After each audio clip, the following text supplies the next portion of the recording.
interpretar los sistemas de control de los distintos equipos que ustedes saben diseñar y saben cómo funcionan, pero para que funcionen como ustedes dicen que quieren que funcionen, es necesario asegurar un sistema de elementos que les ayuden a que eso suceda así. Esa es la lógica de la materia, tratamos de hacerla lo más práctico posible, pero lamentablemente tiene mucha matemática, eso es inevitable. Por ende, van a necesitar recolectar la tabla de transformadas de Laplace, recordar algo de teoría de variable compleja, y MATCAD, por supuesto, porque es mucho más fácil que hacerlo en papel, de esa manera, bueno, vamos a tener las herramientas para poder ir trabajando. A ver, ahí está el ingeniero Guerrero, ya se está conectando. Bien. Hemos preparado un par de presentaciones. Bien, Hola, buenas tardes a todos. Perdón la demora, pero la ley Murphy es así siempre. Sí. Yo sigo dando admisión, que en la lista son más de 60, así que Sí, sí, todavía no llegamos ni a los 50. perfecto. Bien, les estaba comentando que con el ingeniero Guerrero tratamos de hacer la materia lo más aplicable posible a los equipos que ustedes ya conocen, pero indefectiblemente hay herramientas que ustedes deberían ya conocer. Todo lo que es el campo del trabajo en campo de variable compleja y todo lo que es transformada de Laplace, se supone que ya lo saben, pero nosotros se los vamos a recordar de algunas cosas que son de aplicación específica para los contenidos de la materia, y son imprescindibles. También les dije que vamos a usar GAP, y vamos a tratar de hacerlo lo más llevadero posible. Si ustedes tienen la intención de terminar el cuatrimestre con la materia aprobada por aprobación directa, lo que van a tener que hacer, sí o sí, es hacer un seguimiento continuo de las clases, ir estudiando entre clases y haciendo los trabajos prácticos y cuestionarios entre clases. Eso les va a permitir mantenerse al día y para la clase siguiente tener los contenidos de una manera más fresca, que les sea más fácil la comprensión. Y de esa manera podrán llegar al final del cuatrimestre con una aprobación directa. Ahora les comparto la presentación. Esto después ya les vamos a explicar em, cómo van a acceder a toda esta información. A ver, vamos. Se me mezclan todas las pantallas. Ahí está. Bien, vamos para atrás. Ahí estamos. Bien. Hay dos personas en sala de espera, a ver. Los admití. ¿Ya las admitiste vos? Bueno, Sí. listo. Las condiciones de cursado, para que ustedes lo tengan claro de entrada, obviamente ya saben, ¿no es cierto?, la asistencia no va a ser obligatoria en cuanto a tomar asistencia. Nosotros nos preocupamos más porque puedan desarrollar los trabajos prácticos, hayan comprendido los contenidos, más que estén presentes en las clases. ¿Que las clases les van a venir bien? Sí, están las presentaciones y nosotros vamos desarrollando información en base a las presentaciones, pero además les vamos presentando ejercicios y vamos resolviendo o aclarando distintas situaciones que les pueden ser de interés e importancia para la comprensión. Y de paso nos pueden hacer preguntas mientras estamos haciendo el desarrollo. En resumen, no se toma asistencia, pero tienen trabajos prácticos y cuestionarios para realizar. Se pretende que realicen el 100% de los trabajos prácticos que les vamos a plantear. Esos trabajos prácticos van a estar publicados en la universidad virtual, en la UB, en la materia Control Automático de Procesos 2021. Se supone que van a estar matriculados. Si hasta mañana no están matriculados oficialmente, nosotros les vamos a comunicar por autogestión la clave para que se automatriculen ustedes, ¿sí? ¿Por qué digo se supone? Porque nos dijeron Sí, Mónica, que perdón. sí, Ya están todos matriculados, por lo que me puede están todos fijar. matriculados. Sí, sí, Hasta esta porque mañana no los vi. fue algo del departamento que directamente los matricularon a todo el listado. Ah, buenísimo, un trabajo menos. Sí, sí, Profe, es sin clave profe, directamente. ¿Sí? Sí, disculpe, hola. sí, lo escucho. Eh, yo no estoy inscrito porque estoy esperando que me hagan lo de superposición horaria. Después me podría pasar la clave de otra matriculación hasta que me Bien, yo inscriba. lo que te recomiendo es lo siguiente, mandanos un mail a uno de los mails que están al final, con tu número de legajo, apellido y nombre completo, recordando esta situación que te falta, así nosotros te incorporamos en el listado, ¿sí? Para no Sí, superponerlo con el trámite oficial de Secretaría Académica. dale, yo después hago eso. Gracias. Buenísimo, no, gracias a vos. Todos los que están en lista, o Bien, sea, salvo Maximiliano, que se ve que él no está en la lista, pero todos los que están en lista ya están matriculados en el aula virtual. Eh, lo que sí tenemos que aclarar, bueno, no sé si has llegado a esa parte todavía, no, es lo bueno, recién estoy empezando, Pablo, siguiente. Está. Entonces, que hay que avanza con aclarar. eso. Bueno, entonces estaba diciendo, no se toma asistencia, tenemos trabajos prácticos y cuestionarios. Los trabajos prácticos deben ser presentados al 100%, o sea, deben cumplir con los plazos de entrega y con la condición de aprobado o no aprobado, que es la forma de valoración de los trabajos prácticos. En el Mónica, caso de... perdón, se ve la Sí. última filmina nada más. Ah, ¿se ve la última? Sí, ¿Qué solamente pasó? la última y no está pasando. Creo. Fíjate si a lo mejor no Ah, está ejecutado. bien, no sé qué es lo que pasó, pero vamos a poner, compartir la presentación. Ahora sí. Se va para el otro lado, pero no para donde yo quiero. Qué bien. Ah, me está mareando esto. Esto suele pasar a menudo, así que no Tiene se paciencia. preocupen por eso. Sí. Bien, ahí lo hice de otra forma. Y ahí se ve la carátula. Sí, Bien. Entonces, estaba en esta, la está primera. bien. Listo. Sí, sí. Gracias. Entonces, el 100% de los trabajos prácticos realizados con la condición aprobada. En el caso de que ustedes presenten en tiempo y forma un trabajo práctico y no resulte aprobado por la razón que sea, nosotros se los devolvemos para que ustedes lo completen, porque la idea es que practiquen en ese trabajo práctico alguna de las instancias de resolución.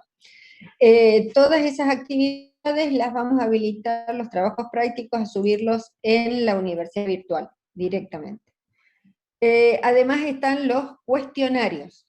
Los cuestionarios son una serie de preguntas, algunas para desarrollo, otras para múltiple opción, otras verdadero o falso, que también deberán completar, que son necesarias haberlas hecho todas, tener un mínimo de nota de 6 en cada uno de estos cuestionarios para tener la opción para la aprobación directa. ¿Sí? Tenemos previsto 3 parciales a lo largo de toda la materia. Tenemos las fechas que, más o menos estimadas, puede haber alguna modificación, aunque no necesariamente. Hay veces que las tenemos que correr porque hay distintas superposiciones o no llegamos en términos con los tiempos de desarrollo de los contenidos teóricos o algo, pero la idea es mantener las fechas. Lo van a tener publicado a eso, así que no hay problema. ¿Cuál es el tema? La nota mínima para aprobar un parcial es 6, igual que la nota de un examen. Sin embargo, nosotros hemos puesto como condición para aprobación directa que tengan una nota mínima de 6 y un promedio entre los parciales, entre los 3 parciales, como mínimo de 7. A eso se refiere con los 3 parciales que son teórico-prácticos, o sea que no es solamente teoría ni es solamente práctica, estamos permanentemente trabajando con los dos elementos al mismo tiempo. La opción de recuperación será solamente de un parcial, o sea, si ustedes tienen menos de 6, ya sea 1, 2, 3, 4, 5, en un parcial, ustedes lo van a poder recuperar, cualquiera sea, en la última instancia que tenemos de recuperación. La nota, ¿a qué equivale un 6? Al 60% de las respuestas correctas, considerado como el valor máximo de respuestas correctas, un 100%. Eso lo aclaramos por las dudas, porque hay distintas valoraciones.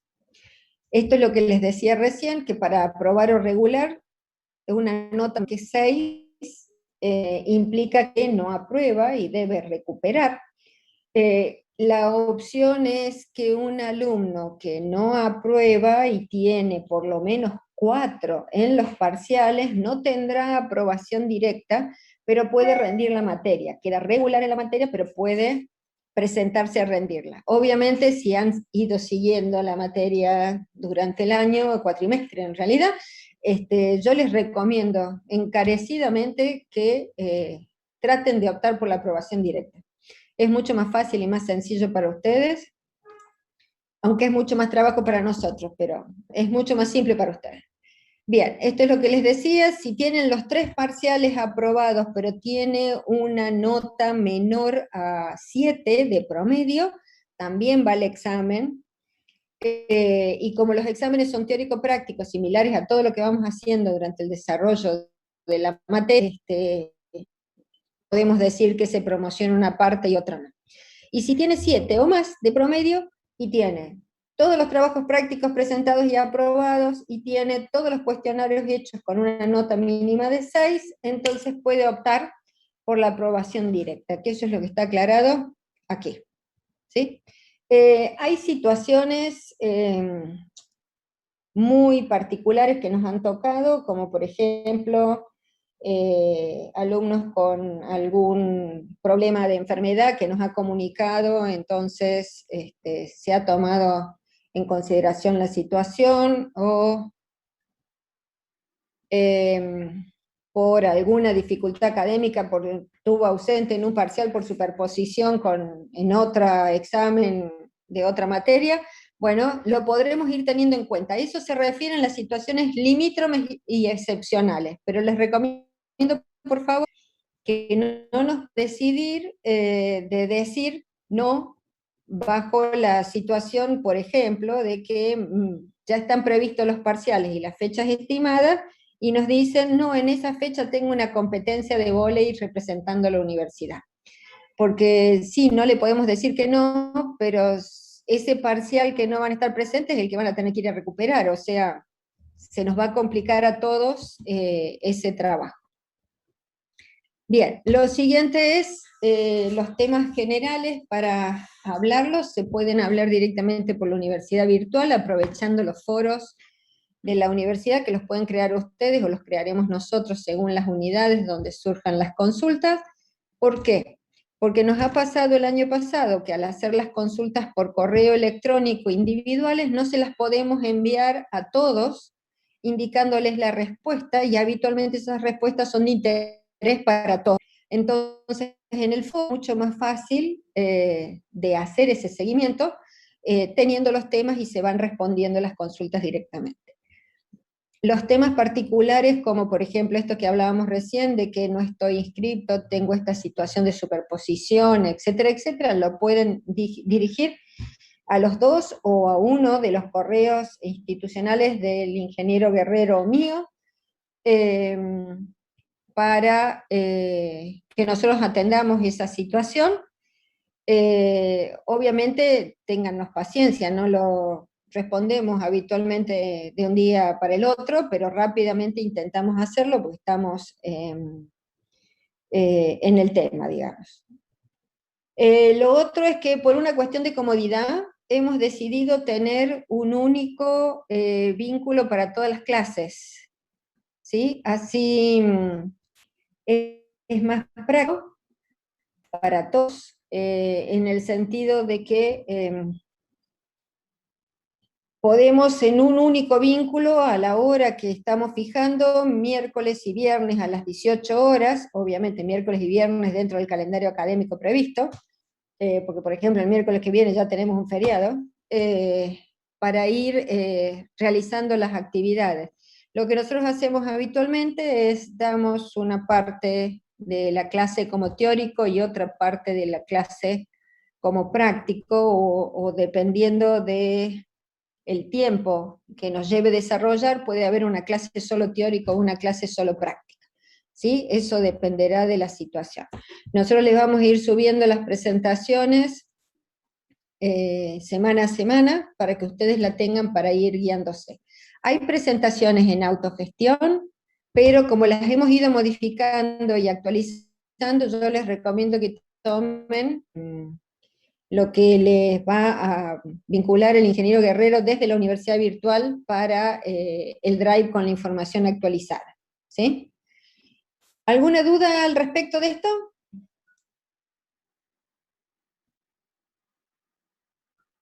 No, todo claro. Profe, Sí. no sé si escuché, en realidad no escuché bien. Por ejemplo, si nosotros tenemos 666, ¿se puede recuperar un parcial para acceder a la aprobación directa? Claro. Está. La consigna justamente es que tenga, para poder acceder, usted puede tener, o puede tenerlo aplazado, o no tener la nota suficiente como para alcanzar la aprobación directa, que es ese 7 de promedio. Gracias. La otra consulta es si las clases se van a estar grabando. No. Bueno, gracias, profe. De nada. Bueno, aclarar ahí que entonces se estima el PDF que tenía todos los links de acceso clase por clase, fecha por fecha, para utilizar solamente un link que después lo vamos a vincular desde el aula virtual al Drive donde tenemos toda la documentación. Entonces ya así, este documento que recién el ingeniero mostró, lo vamos a estar subiendo a la universidad virtual.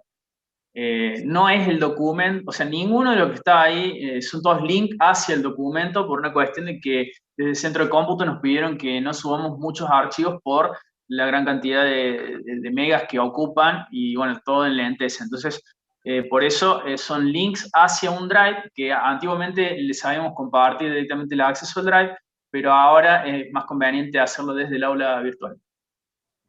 Sí, estamos siguiendo todas las recomendaciones posibles que nos han dado al respecto. Parte de eso es, por ejemplo, hacer esto de las reuniones recurrentes, entonces es más fácil que no equivocarnos, como nos ha pasado yo personalmente, copiar 2 veces el mismo link y eran 2 distintos, para no marearme yo y no marear a los otros. Entonces, esa es la idea. Bien. De ahí en más, lo que pasaríamos es hablar específicamente de la materia. ¿Sí? ¿Se ve la presentación, Pablo? No se ejecutó todavía, o sea, se ve solamente... Vamos a hacerlo de nuevo.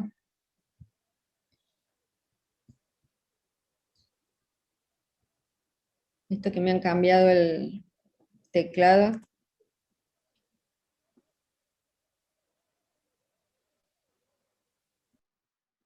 Nuevo.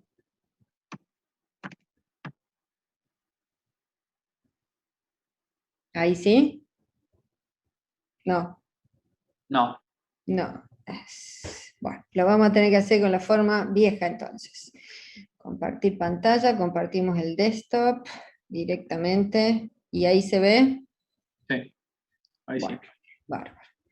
Entonces hay que hacerlo de la otra forma directamente. Sí, Bien. no Nosotros dentro del Drive tenemos, les vamos a subir unos documentos relativos a no solamente la presentación, sino parte del contenido de lo que ustedes necesitan para complementar como información específicamente. Bien, primero que nada, ¿qué entendemos por un sistema de control? Habitualmente, cuando nosotros hablamos de un sistema referimos a un conjunto de elementos o dispositivos que están relacionados entre sí.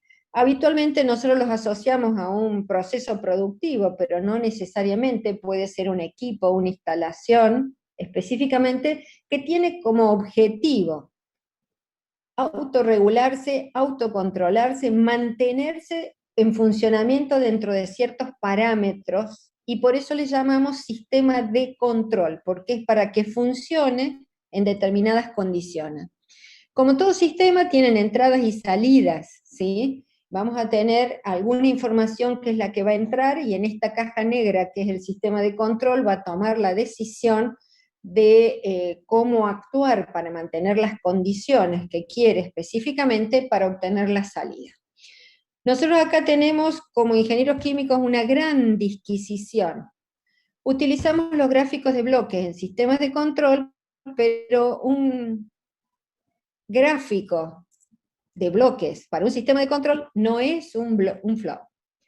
El flow es para nosotros directamente la secuencia de las operaciones y procesos unitarios, y el sistema de control va en paralelo a ese flow o a ese equipo en particular que yo quiero que funcione de una determinada manera. Entonces esto, que nosotros lo vemos representado como si fuera un flow que tiene materia prima que entra, el proceso y la salida, el producto, no es así. Lo siguiente de diferencia que hay entre los gráficos en los sistemas de control y en los flow, es que en los flow nosotros siempre tenemos una relación específica entre la corriente de entrada y salida. Por ejemplo, entra materia prima, yo tengo A y B, sale C y D, que son el resultado de la reacción. Es decir, que la caja, que en este caso es reactor, produjo una conversión de AB a CD. En el caso de los sistemas de control, esas cajas que tenemos pueden hacer una conversión, pero nos van a convertir, por ejemplo, de una variable eléctrica a una neumática, no voy a seguir teniendo el mismo material, de una señal electrónica a una de potencia, tenemos variaciones, y eso es algo que habitualmente cuando empiezan a trabajar con los sistemas de control los marea. ¿Por qué?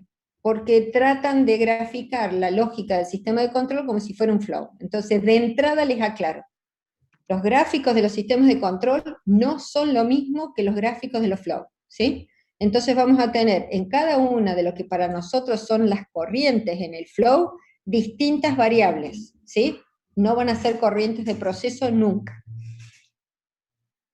Bien, entonces, ¿para qué queremos esos sistemas de control en la industria? ¿Sí? Bueno, por un lado queremos mejorar la producción, mantenerla o aumentarla, ¿sí? Asegurar un rendimiento. Que los tiempos de producción sean menores, o que los costos del trabajo a escala se reduzcan. Por otro lado, queremos asegurar que la calidad del producto que estamos generando se mantenga en el tiempo. Por ejemplo, controlando los niveles de concentración, rendimiento, temperatura en un reactor para asegurar un porcentaje de reacción y disminuir, por ejemplo, la cantidad de subproductos que se podrían generar.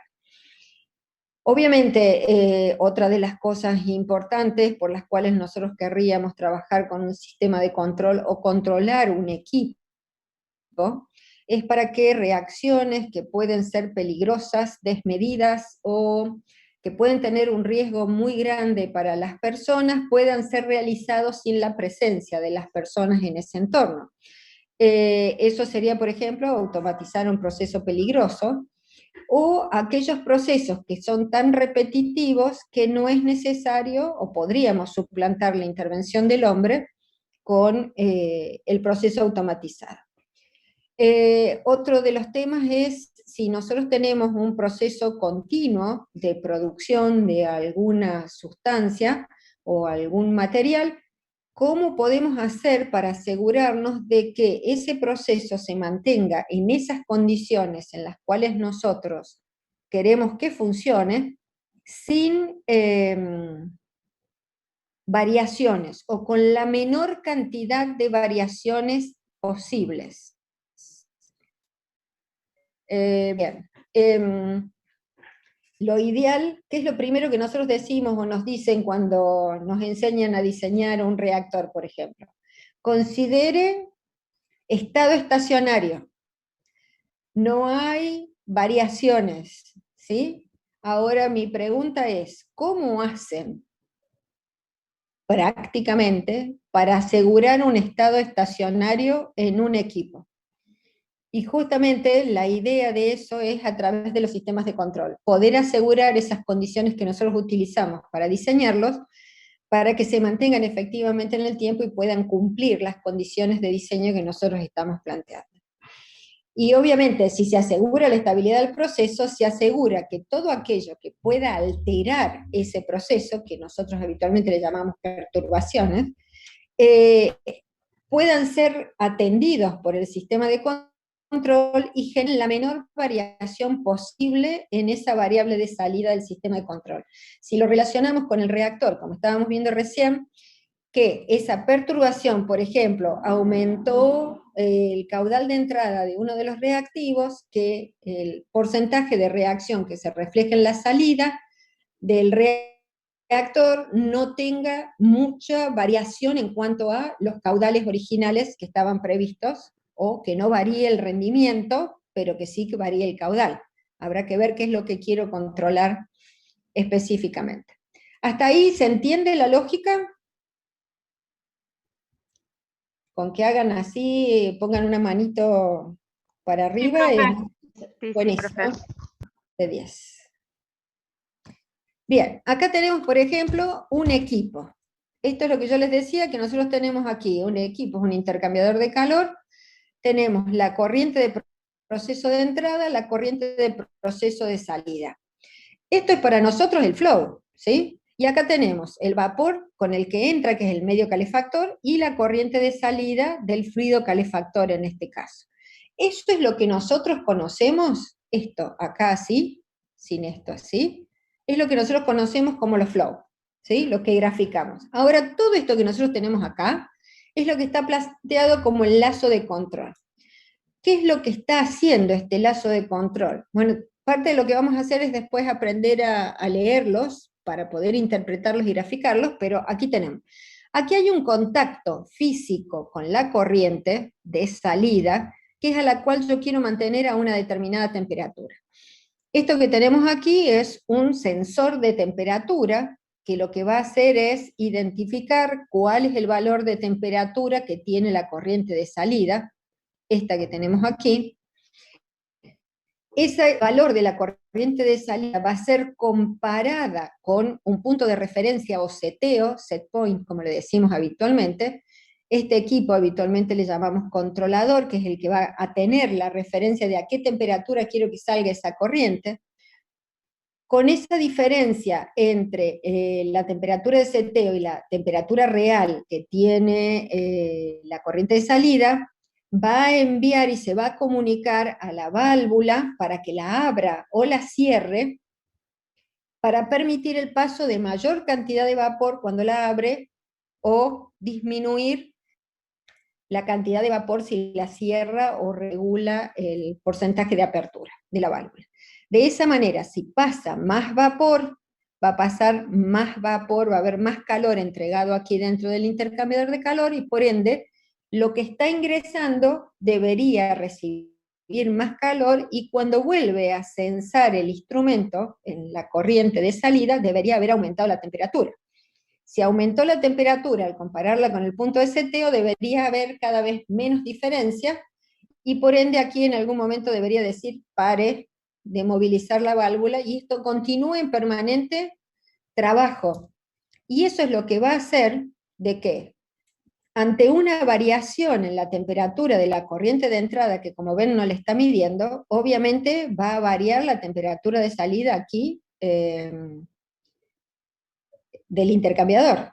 Y obviamente si hay una variación en la temperatura aquí, la registrará el sensor, llamémosle termómetro, termocupla, sonda, la que sea, que vamos a ver una parte después de instrumentación, la va a trabajar la va a comparar con el controlador y seguirá tomando las decisiones y así sucesivamente. ¿Se entiende la lógica del control? Sí. Buenísimo. Bien, esto que puede parecerles a algunos de ustedes complicado y a otros muy sencillo, es prácticamente lo que vamos a repetir hasta el cansancio. La única diferencia es aplicarlo en distintas situaciones. Ahora vamos a distintas cosas. ¿Qué es lo que yo quiero hacer? ¿Cuál es el objeto de este equipo? Eso ustedes lo saben. Aumentar la temperatura o disminuir la temperatura del fluido de la corriente fundamental del proceso. ¿Con qué? Con una corriente secundaria que en este caso es vapor. ¿Cómo vamos a hacer el control de ese elemento? ¿Qué cosa modifico yo, o puedo modificar yo, que va a hacer que se modifique la corriente de proceso? Eso se los pregunto a ustedes. ¿Qué tengo que modificar yo para que la corriente de proceso modifique su condición de temperatura?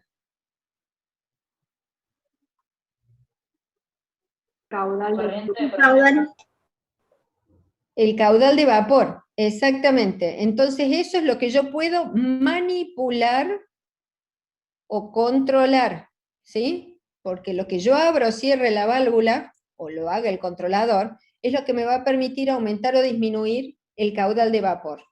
¿Y cuál es la variable que me va a ayudar a tomar la decisión si abro o cierro la válvula? El valor de salida del intercambiador de la corriente. La temperatura de salida del intercambiador. Exactamente.